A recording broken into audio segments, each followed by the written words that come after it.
At 0140 hours local time, a Russian coastal missile launcher took a direct hit on a two-lane road in southwestern Crimea, and the blast threw a live hypersonic missile off its rail. The missile fired. Not at anything. The explosion had already destroyed everything that told it where to go.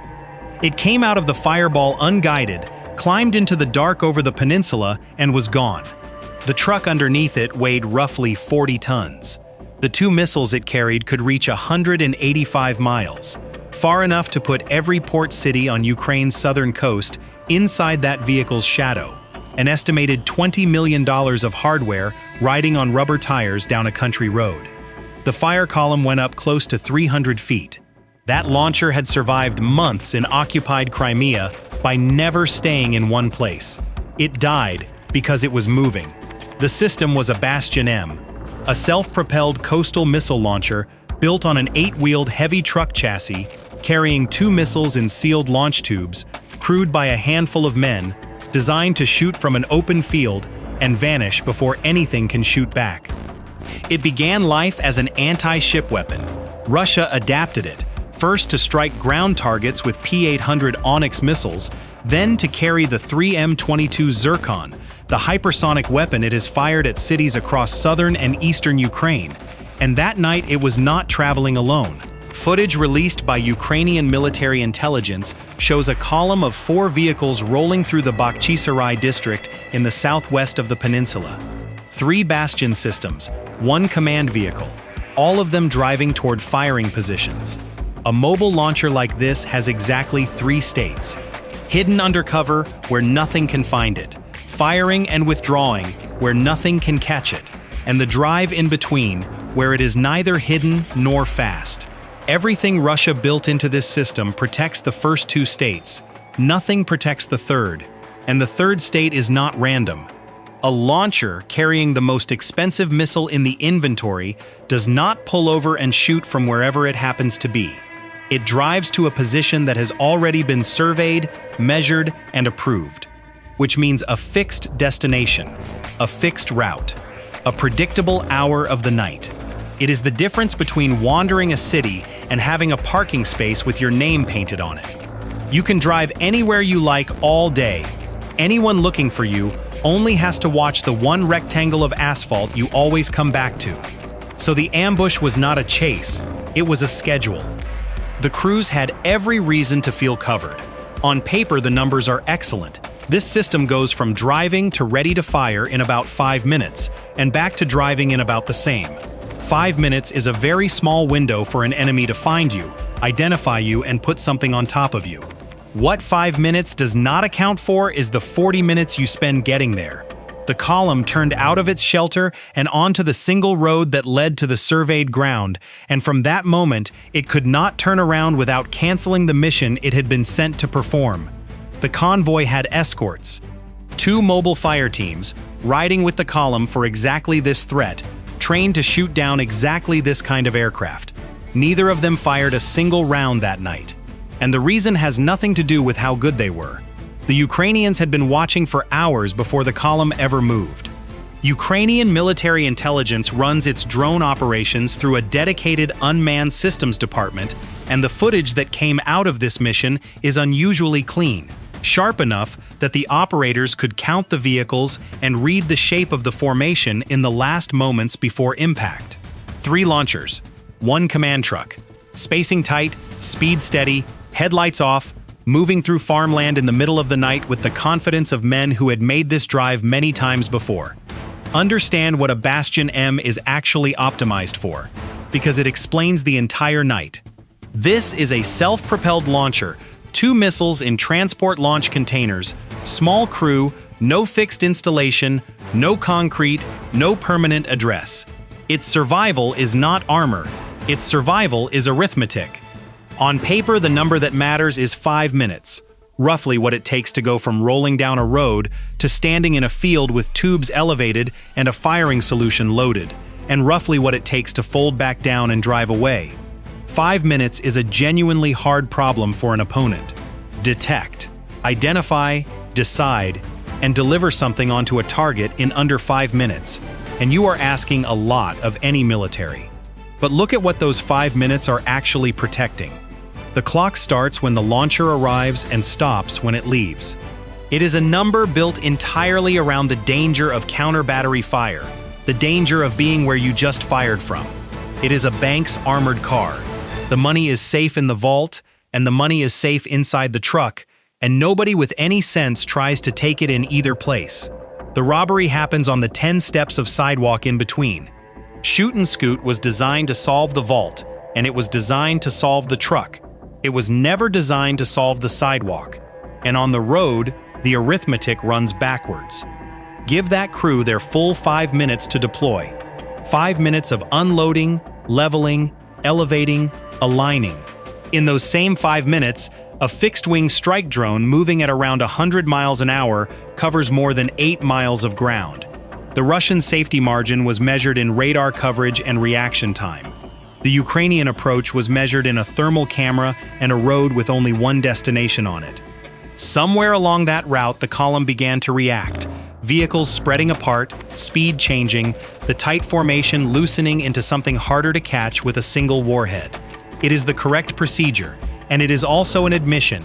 You do not spread a convoy out unless you already believe something is above you. But the priority target was not the biggest vehicle in the column, and it was not the one in front. It was the one carrying the thing the entire convoy existed to deliver. The 3M-22 Zircon is a hypersonic missile, and it did not start out as a truck weapon at all. It was built for warships, a naval strike missile, launched from vessels, designed to close on a target faster than a defending crew can complete the decision cycle that would stop it. Russia then did something that looks clever, right up until the moment you follow it all the way through. It adapted the Bastion launcher to carry it. The same 8-wheeled truck that had been throwing Onyx missiles at Ukrainian ground targets was upgraded to put a hypersonic weapon on the same rails. On paper, this is a serious capability. Speed is the entire argument for a weapon like this. Once it is up and running, intercepting it in flight is close to impossible with anything Ukraine currently fields, and Russia has used the missile in large-scale strike waves launched off the peninsula. There is no good answer to it in the air, which is why nobody tries to answer it in the air. Every advantage the Zircon has exists only after it leaves the tube. Before that, it travels at precisely the speed of the vehicle carrying it, and that vehicle was doing highway speed on a rural road in the dark. It is a racehorse in a trailer.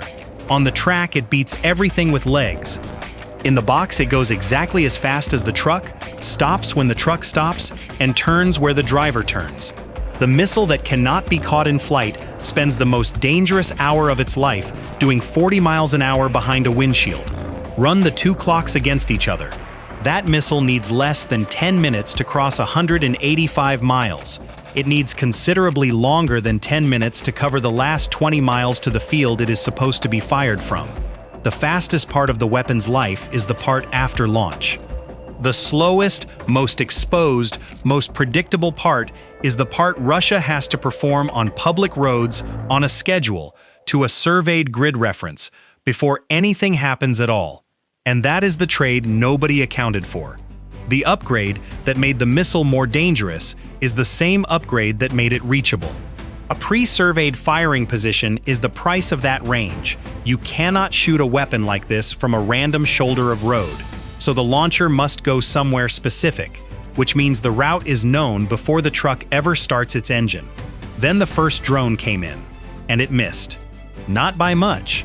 It detonated beside the launcher rather than on it, close enough to tear into the vehicle, close enough to set the engine compartment burning, close enough that smoke came up off the chassis and spread low across the road. But the two launch tubes were intact. The two missiles inside them were intact. By any technical measure, the strike had failed to do the thing it was sent to do. Except for one detail. The truck stopped. Everything that had made that launcher hard to kill was speed and unpredictability, and both of those had just ended. It was no longer a moving thermal signature being tracked down a road at highway speed by an operator fighting to hold a seeker steady. It was a stationary, burning, brightly lit object sitting in the open with a second aircraft already inbound behind it. And this is precisely where the two mobile fire teams should have entered the story. Ukrainian intelligence was explicit about it. The escorts were there, assigned to cover this column, and Russian air defense never detected the drones at all. Not one engagement, not one warning. The reason is not incompetence, and it is not equipment. It is that the thing those teams are built to protect was never a convoy in motion. A mobile fire team protects a place. That is the whole design. Sensors face outward from something. Sectors get assigned around something. The watch rotation assumes a perimeter with an inside and an outside, and the entire arrangement only starts working once the launcher has arrived somewhere and stopped. On the road, none of it exists yet. There is no perimeter, there is no inside. There are only 4 vehicles strung out in a line, every gap between them a gap nobody owns, and no one at all watching the air behind the last set of taillights. So the second drone came down into airspace that no one was watching. It did not need to be precise anymore. That was the gift the first strike had handed it. The problem 40 seconds earlier had been a target doing highway speed, pulling away from the approach angle, forcing an operator to hold a thermal lock on something that would not stay centered. That problem was gone. The launcher was stopped, burning, and lit up on the seeker like a flare on a black road. The aim point was fixed. It came in on the forward section, between the cab and the first launch tube. Direct hit. The warhead went in, and the vehicle detonated. Not the tidy end of a truck taking a hit, a detonation. Fuel and hydraulics and whatever was left of the missile's own energy going up together in one column. And in the middle of it, the blast tore one of the Zircons off its rail and set it off. The missile launched. It came out sideways out of the fireball with nothing telling it where to go. No firing solution, no guidance. The vehicle that would have given it a target had ceased to exist a fraction of a second earlier. It cleared the wreck, climbed, and disappeared over the dark of the peninsula, and the last shot that system ever fired went into nothing at all. Behind it, the second Bastion was already off the road.